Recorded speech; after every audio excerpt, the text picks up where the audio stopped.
पूर्वीच्या काळी घरी पाहुणे आल्यावरती हा गोडाचा पदार्थ हमखासच केला जायचा. तर त्यासाठी पाववाटी गूळ घ्यायचा, त्यामध्ये 1 वाटी पाणी घालायचं, गूळ विरघळवून घ्यायचा. गूळ विरघळला की लगेचच 1 वाटी गव्हाचं पीठ घालायचं, सोबतच 1 चमचा जाडसर कुटलेली बडीशेप, पाव चमचा वेलची पूड घालून मिक्स करायचं. इथे मला मिश्रण घट्ट वाटत होतं, त्यामुळे आणखी अर्धा वाटी पाणी घालून मिश्रण 2 ते 3 मिनिटं फेटून घेतलं की लगेचच आता आपण तेल गरम करत ठेवू. तेल मध्यम गरम झालं की मिश्रणामध्ये पाव चमचा खाण्याचा सोडा घालायचा.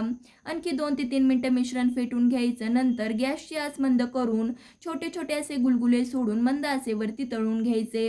तुम्ही कधी हे पारंपरिक गुलगुले बनवले आहेत का? पूर्वीच्या काळी घरी पाहुणे आल्यावरती हे गुलगुले हमखासच बनवले जायचे, त्यामुळे एकदा तरी नक्कीच बनवा.